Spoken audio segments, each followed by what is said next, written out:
Hi there, in this video what I thought I'd do is try and make one of my little paintings that I've been doing recently from start to finish. Now it's a bit of an experiment because obviously I don't know what it's going to turn out like, but because obviously while I'm editing this video I've already finished the painting, I'll put an image of it up on the screen now for you to see what happens. I don't know what's going to happen, but you do. So that's quite interesting. So it's just going to be a little painting, well I hope so, one of these little paintings like the sorts of things I've been doing quite recently. They're just small works on paper, lots of mixed media, lots of different processes that go into making them.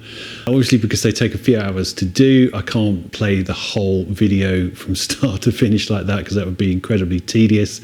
So I'm going to do a bit of time lapse in this, but I think every now and again what I'll do is I'll stop and I'll just talk you through where I've got to and what I've been doing and what I'm going to try next. So let's have a go at it. Let's see what happens. If you're interested in finding out more about how I work and how I teach, check out the links in the description to the video. I've got my next online course that's just been released, and if you want to find out more about that, all the information's on my website. Okay, let's get on. So as you might know, recently I've been working on a lot of these little works on paper. There's loads of different processes going on here, different types of paint, different types of drawing materials, collage, printing techniques, and all sorts of different things I've been playing around with to get these kind of energetic little paintings, just to get some really moving, some visual ideas going, just really enjoying doing them. So I'm going to try and work on one of these, I think, try and do something a bit like this. And rather than showing you just one process, I'm just going to go through the whole painting. Now, like I said, I'm going to do a bit of time lapse, which isn't the best way to watch somebody paint, to be honest, but I think because I'm trying to go through the whole painting, I think I'm going to have to do that. So let's just have a quick look at some of these first. These are just some of the little ones I've done. And so what I've been doing with these is I've been getting this little old sketchbook and using a page out of them as a starting point. And there's no real special reason for doing that. I just like the idea of it. And as you can see, this is was built on top of this same kind of sketchbook page.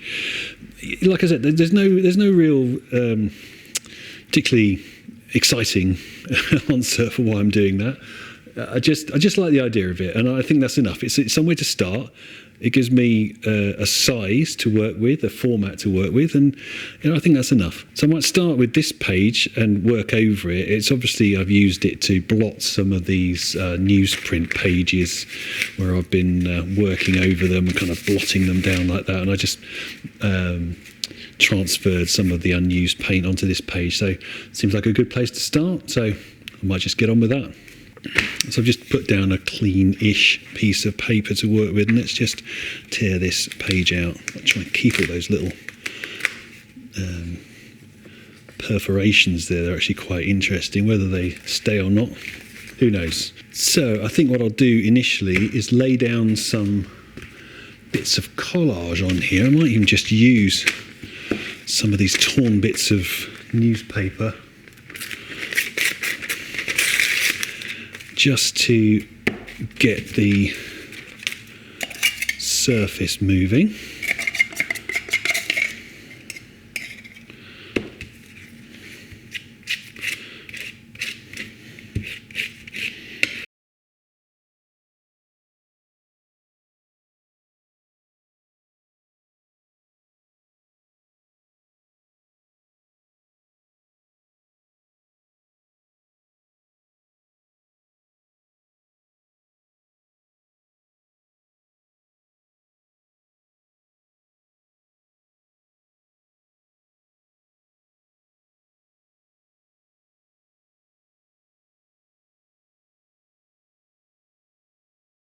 Okay, that's got it started. Let's get some paint on here now. I quite like this colour. It's quite a nice soft blue colour, so let's have a go with this.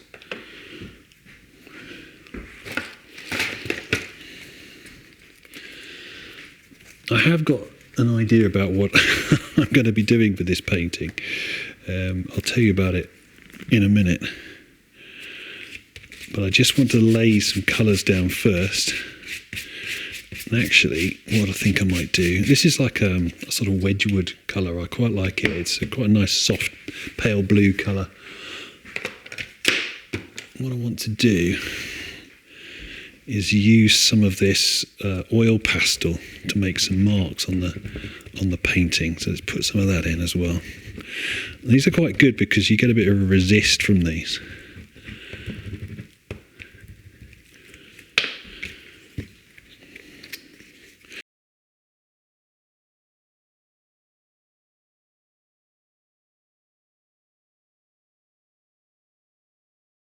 I'm going to get some darker paint over the top of that. I'm going to use that printing technique that I used in my previous video, where I put some darker paint down, painted darker paint onto the newspaper and then printed it over the top.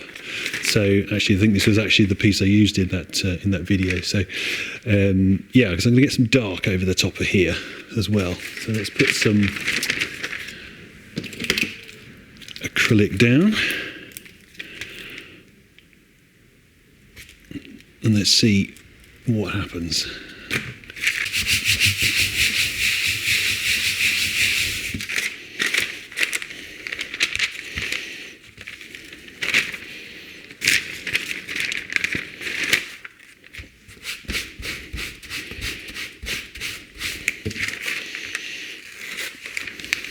Okay, that's got started. There's a couple of layers of paint, bit of collage, a few marks. Let's see where it goes, and I'll join you again once I've got something to talk to you about.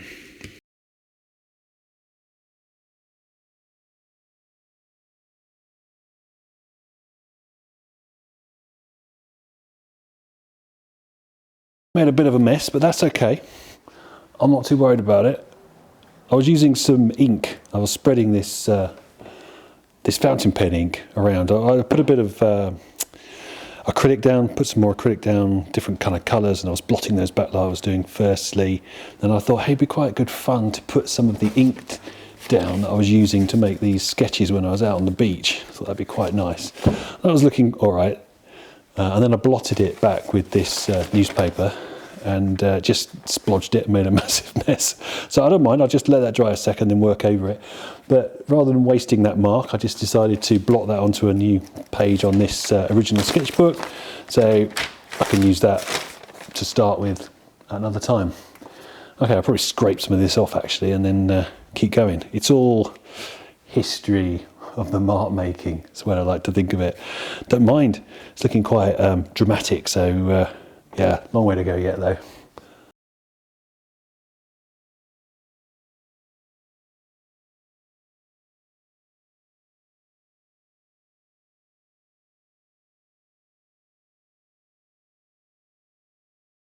So I've added a few more colours in here now, but I was wanting to work some of these big brush marks and also try and get some mid-tone. I want to get like a sludgy mid-tone actually, because what I haven't talked about yet is the idea for this painting and where I'm getting the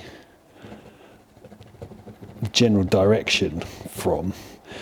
Because if you remember a couple of videos ago, I was talking about, I did a video where I was sitting on the beach in Cornwall. I was making these kind of big hailstorm sketches, just with ink, bit of pastel, making a right old mess, but really getting a sense of the atmosphere of the hail coming down, because I had this hailstorm when I was sitting on the beach. If you haven't seen that video, it's about 2 videos ago. I'll put a link up for you so you can flip back to it. But I've not really done anything with it much after that. I did a couple of very quick little ink sketches here in the studio where I was just putting down some acrylic paint and using the ink as well. So, and a bit of pencil, just to get a sense of that movement again. But that's about as far as I've gone with it.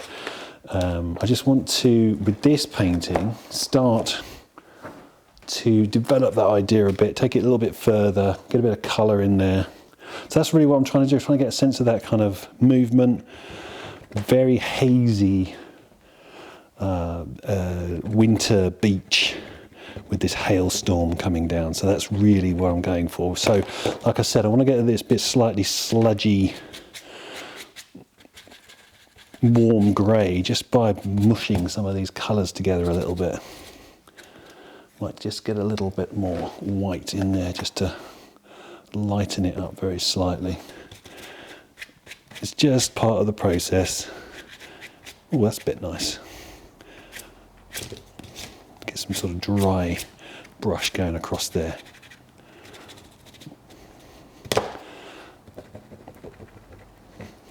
Stormy.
This has actually come on quite a long way. I quite like the lightness of it. So I've been doing quite a lot of work where I've been putting the paint on and blotting it back again with the newsprint, and it's peeled off some of the top layers, which actually is really interesting because it's got that really deep mark making where the layers are being built up and then eroded back.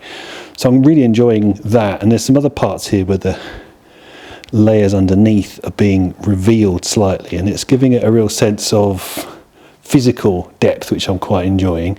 Yeah, I might want to tighten up some of this down here. I really like this up here because it's quite aggressive and decisive, the mark making, whereas down here it's all got a little bit woolly. But to be fair, I've done most of the work up here. I haven't really paid much attention to this area at the bottom, so that's probably why it's a little bit indecisive. So just want to darken that down a little bit, maybe give it a bit of weight towards the bottom here, and yeah, I'll see where I am after that.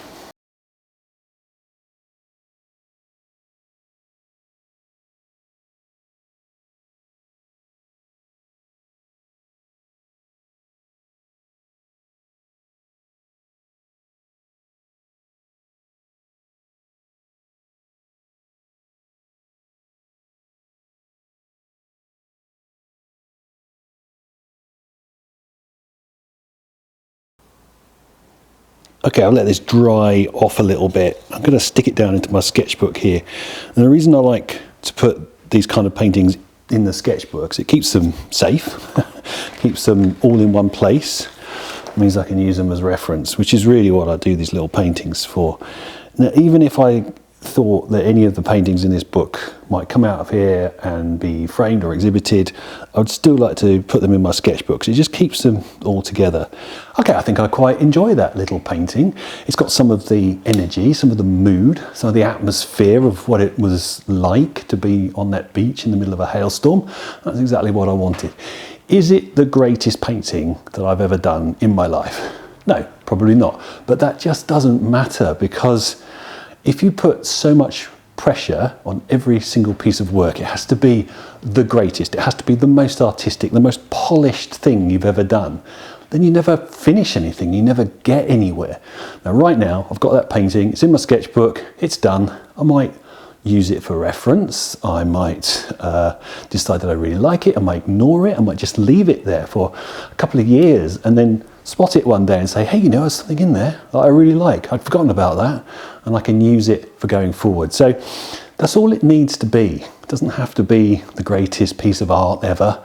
I'm enjoying it now, I enjoy doing it, I enjoy looking at it, and that's all it needs to be. Okay, so don't forget to like and subscribe to the channel if you like watching this kind of stuff and want to see some more. If you're interested in courses, workshops, online membership, do check out the links. It's all in the description. Okay, I'll see you on the next one.